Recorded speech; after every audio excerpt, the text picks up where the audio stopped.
Journée de mobilisation syndicale aujourd'hui qui en annonce d'autres, puisqu'à partir du mois d'avril, comme vous le savez, eh bien, la réforme de la SNCF fait bouger les syndicats. C'est avec Jean-Baptiste Djebari que nous sommes ce matin, qui est député de La République En Marche de la Haute-Vienne.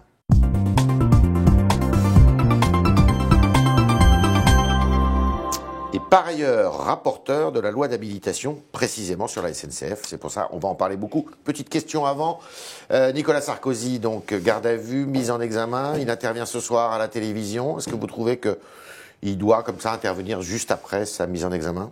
Moi, je ne me prononce pas sur le fond. En revanche, ce que j'observe, c'est que c'est l'histoire sempiternelle de la démocratie, de la collusion entre le politique et l'empire de l'argent. Alors, c'est vrai, hypothétiquement, dans le cas Sarkozy, c'était vrai avec Cahuzac et possiblement le financement du système bancardien, sauf que PGE, les diamants. Mise en examen, ça ne veut pas dire qu'il est Absolument, coupable. donc c'est pour ça, laissons-le gérer sa défense. Et puis, par ailleurs, continuons à faire ce qu'on a commencé à faire avec la loi moralisation de la vie publique, sur la banque de la démocratie, l'indépendance des élus, etc., etc.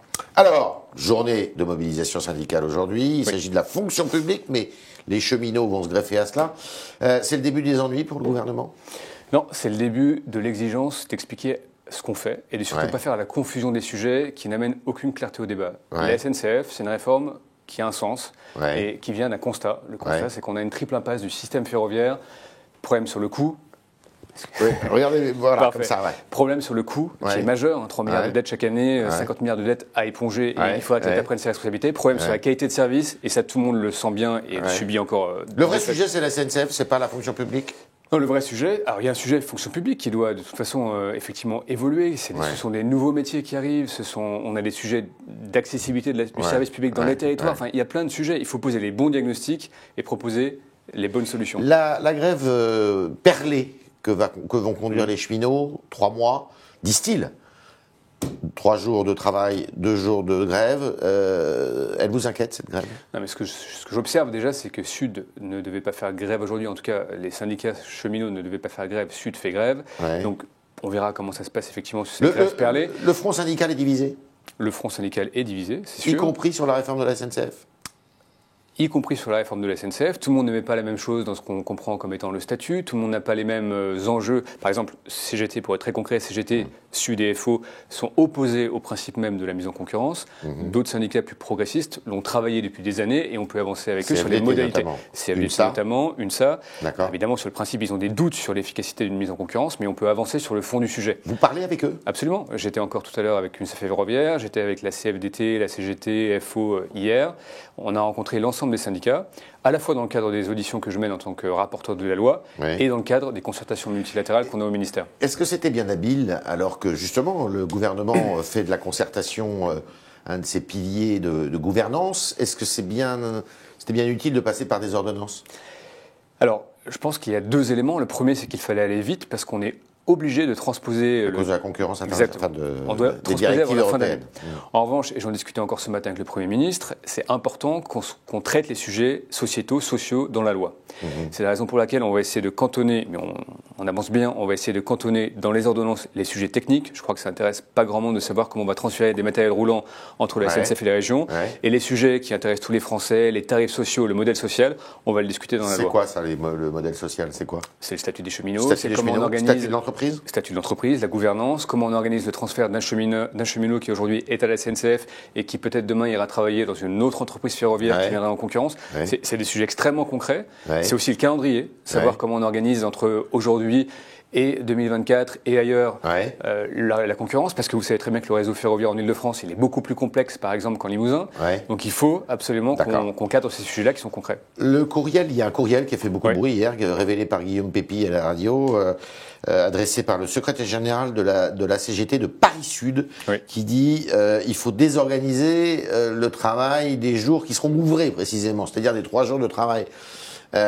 C'est un appel au meurtre, ça, non ? Non, mais on voit bien que l'objectif, sur faire 2 jours sur 5, c'est très bien que le jour d'avant, c'est toujours compliqué, le jour ou la demi-journée d'après, c'est toujours compliqué. Donc l'idée qui est explicite, c'est quand même de maximiser la nuisance qui est faite aux usagers.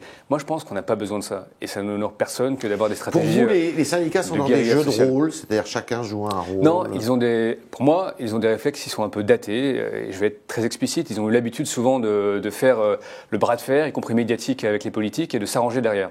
Aujourd'hui, nous, on est tout à fait prêts à discuter sur le fond aussi longtemps qu'il le faudra. On a une ministre qui est très compétente sur le sujet et qui est totalement disponible.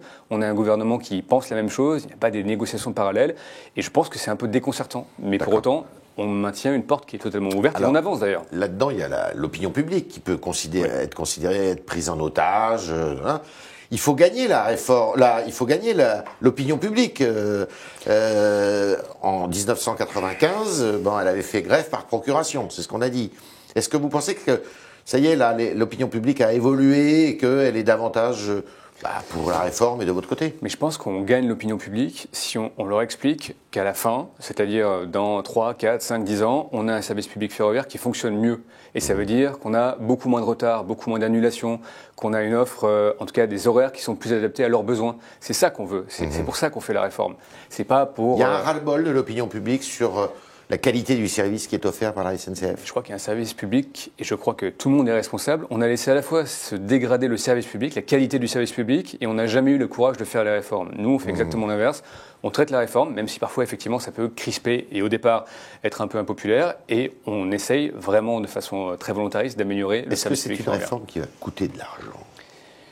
C'est une réforme qui a vocation à économiser de l'argent pour le contribuable, parce que vous savez que c'est 13 milliards de concours publics par an, et qu'à la fin, l'usager paye un peu au travers du prix du billet du train, et le contribuable, tous les contribuables payent beaucoup au travers des impôts qu'on paye, et donc qui financent tous les services publics, y compris la SNCF. Donc c'est une réforme qui devrait nous faire économiser de l'argent. Partout où ça a été fait, je prends notamment le cas allemand, ça a permis d'augmenter l'offre de services, des meilleurs horaires, plus de trains, de diminuer le coût public, et en général de maintenir le prix des billets relativement stable. Alors justement, vous avez eu des propos chez les confrères en province à propos des lignes secondaires. Alors les lignes secondaires, si on a bien compris Édouard Philippe quand il a présenté tout ça, il a dit c'est pas l'État qui va décider pour les collectivités territoriales. Et vous dites qu'il faut prendre exemple sur l'Allemagne, où il y a à peu près 35 opérateurs sur l'ensemble du pays, avez-vous dit, et la plupart commencent à trouver une rentabilité économique. Vous êtes sûr que les lignes, qu'est-ce qui va décider de la fermeture ou pas d'une ligne, par exemple? Alors, déjà, vous avez raison de dire que... Vous êtes de la Haute-Vienne, alors je sais pas, il doit y avoir des petits trains là chez vous. Il y a beaucoup de petites lignes et c'est vraiment un gros sujet local. Ce qui va changer, c'est qu'aujourd'hui, la région, qui a la compétence des transports, elle se tourne vers la SNCF pour opérer les TER. Demain, elle aura le choix entre la SNCF, potentiellement un autre opérateur, Transdev, Keolis, la Deutsche Bahn, qui voudra venir opérer. Si on arrive à régénérer le réseau, et c'est la condition sine qua non pour que ça marche bien et qu'on ait des coûts qui soient moins chers. Si on arrive à régénérer le réseau, et on va investir 3,6 milliards par an pendant 10 ans. On a un donc réseau... ça va coûter de l'argent. Ça va coûter de l'argent, effectivement. Ça, c'est de l'investissement. C'est pour que ça fonctionne mieux. On pourra baisser le coût, y compris le coût des péages pour les entreprises ferroviaires. Et donc, on aura pour elles des leviers de performance, de rentabilité. Et on voit que certaines compagnies, alors pas toutes, mais on voit qu'au bout d'une dizaine d'années, certaines compagnies ferroviaires en Allemagne commencent à trouver une rentabilité. Et la Deutsche Bahn n'a pas perdu des plumes dans l'histoire ? Elle a conservé 97% du trafic grande vitesse et elle a préservé à peu près 70% du trafic régional. Elle a perdu effectivement un peu en part de marché, mais elle a gagné en voyageurs. Donc, bon an, mal an, elle a acquis et fait croître son trafic. Donc, c'est les régions qui décideront. Vous, l'État... Mais c'est sa compétence. La compétence de la région, c'est de décider du schéma, de ce qu'elle entend faire au niveau régional pour les transports. Et après, elle rentre en négociation avec l'État en disant « mon besoin de financement, c'est ça ». Et l'État cofinance avec les régions dans le cadre du contrat de plan. Loi d'habilitation, donc vous êtes le rapporteur de cette loi d'habilitation.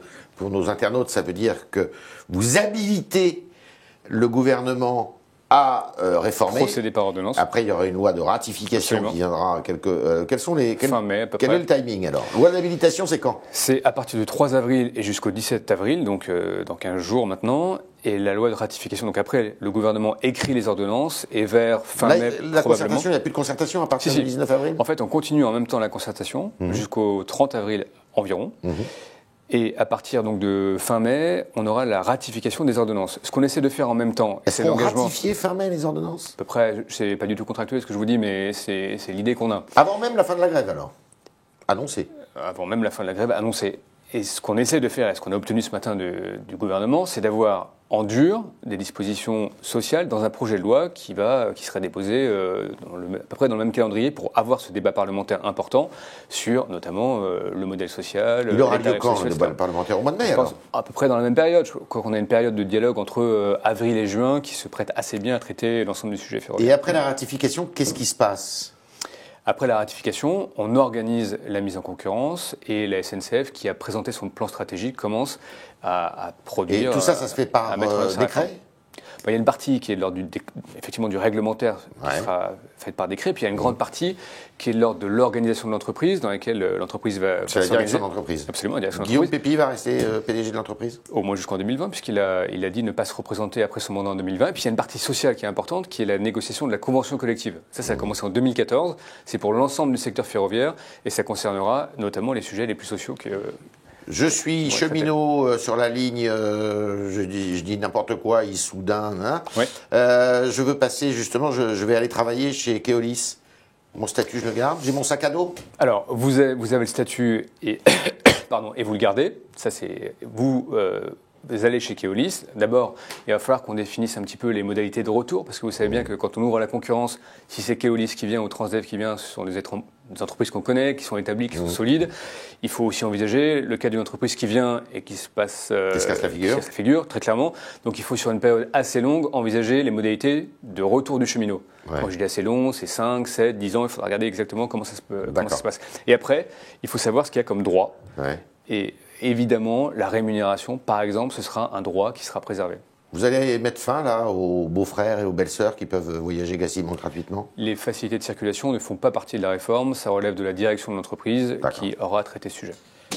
C'est un enjeu cette réforme, ça dépasse largement la SNCF, dans l'enjeu politique. C'est l'enjeu du service public. Je crois que c'est l'enjeu effectivement d'adresser une dégradation qui est totalement ressentie et perceptible par les citoyens, et de thème par thème apporter des solutions qui soient utiles et efficace. Je change complètement de sujet. Il y a Notre-Dame-des-Landes. Là, bientôt, on va arriver à échéance. Hein. Il va falloir qu'ils dégagent, les zadistes. Qu'ils partent. Pardon. Vous êtes optimiste ? D'abord, la route départementale 280. La route des chicanes. La route des chicanes a été dégagée. Ouais. La plupart des zadistes historiques, en tout cas ceux qui étaient là pour un motif contestataire, sont partis. Et maintenant, on rentre un petit peu dans la discussion sur la propriété agricole, sur savoir ce qu'on fait de la zone. Donc je suis assez optimiste. Et par ailleurs, jusqu'en juin, la ministre et la DGAC travaillent au projet aéroportuaire pour avoir une meilleure complémentarité avec le rail. Vous êtes engagé dans le sujet ? Vous êtes aussi... Je suis engagé parce que peut-être un petit peu compétent sur le sujet, étant ancien de l'aviation civile et ancien pilote. D'accord. On continue avec Jean-Baptiste Djebari. Et puis, Valentin Pilate qui nous rejoint dans le studio pour poser vos questions, chers internautes.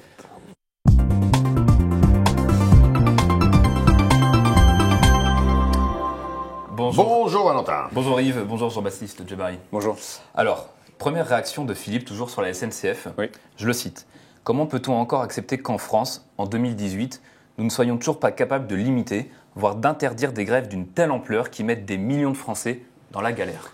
Interdire la grève, ce n'est pas souhaitable, ce n'est pas constitutionnel, donc il ne s'agit pas d'interdire les grèves. En revanche, le droit de nuire n'existe pas non plus. Donc exprimer un mécontentement légal, argumenté, et pouvoir l'exprimer dans la rue, y compris dans les négociations, c'est tout à fait envisageable. En revanche, avoir une stratégie qui vise à nuire aux usagers, aux clients de la SNCF, ça paraît effectivement tout à fait condamnable. Une réaction de Patrick qui ajoute que la grève est une aberration en stratégie pour qui défend le service public. Vous avez bien compris que notre sujet, nous, c'est d'avancer sur le fond du sujet et donc pas de commenter les stratégies syndicales, que par ailleurs, je ne partage pas. Mais nous, en tout cas, mon sujet à moi, c'est d'avancer avec eux sur le fond, et sur le fond, avec eux, on avance. Donc c'est ma priorité. Alors, toujours beaucoup de commentaires sur la SNCF, notamment celui d'Annick sur le Figaro.fr. Pour qui passe-t-on ? Le monde nous regarde, nous, la France, et on est encore dans des débats de société qui datent des années 30, voire de mai 68. Mais que lui répondez-vous ?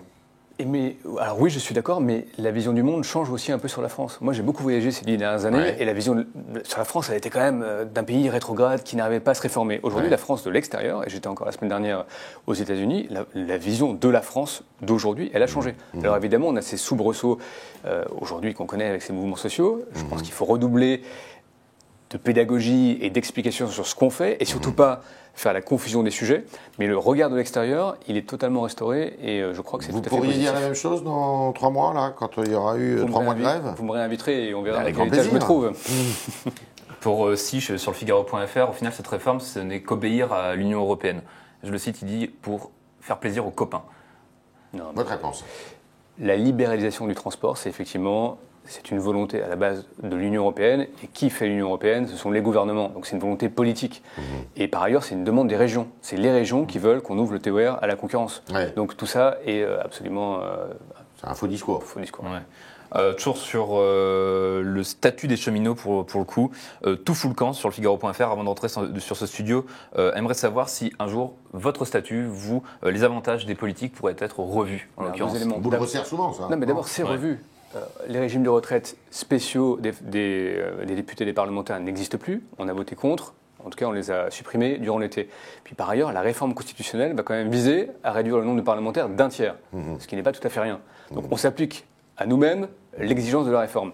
Et sur le statut, honnêtement, qui peut penser que dans un environnement concurrentiel, le statut, la garantie de l'emploi, va protéger les cheminots si dans le même temps, la part de marché, parce qu'ils ne sont pas réformés, diminue? Personne ne peut penser ça. La vérité, c'est que quand vous avez un concurrent qui va arriver avec de l'innovation, qui va arriver avec une nouvelle offre de service, avec de nouveaux moyens, de nouvelles idées, il sera plus fort. Donc si on veut que la SNCF reste forte dans la concurrence, il faut l'adapter. Et le statut, en soi, n'est pas une bonne protection. Et sur les avantages, notamment, par exemple, le régime des retraites, êtes-vous sur le même que sur n'importe quel autre Français? Le régime de retraite, ce qui est acquis. Et la réflexion sur les retraites, ce sera en 2019, avec l'idée d'avoir un régime qui soit équitable, 1 euro cotisé égale 1 euro. Ou en tout cas, X euros de... C'est déjà le cas, puisqu'on vient dans le droit commun. D'accord. Une dernière question. Alors, une dernière question, rien à voir, mais on va ouvrir un petit peu. Le président Emmanuel Macron prononcera un discours devant les élus du Congrès américain le 25 avril. Oui. Alors, lors de sa visite d'État à Washington, pourquoi, tout simplement, s'interroge Marie? Alors, je n'ai pas d'informations sur ce sujet, je vais vous décevoir, mais j'imagine qu'il passerait effectivement l'envie et la nécessité de réformes en France qui sont actuellement à l'œuvre. Jean-Baptiste Djebbari, vous êtes à nouveau député, vous étiez avant dans la vie civile, vous étiez pilote de ligne. Oui. Vous êtes content dans vos nouvelles fonctions? Ça vole haut? C'est passionnant, c'est exigeant, c'est un peu obsessionnel et on a le sentiment d'être utile. Donc oui, pour ces 5 ans, c'est passionnant. Pour ces 5 ans Ça veut dire que vous ne feriez pas un deuxième mandat? Alors je ne me pose pas du tout la question, mais je ne m'envisage pas du tout comme un politique de carrière. D'accord.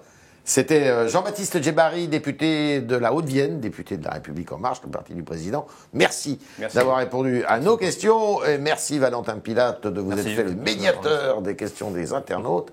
Et puis à demain pour un nouvel envol.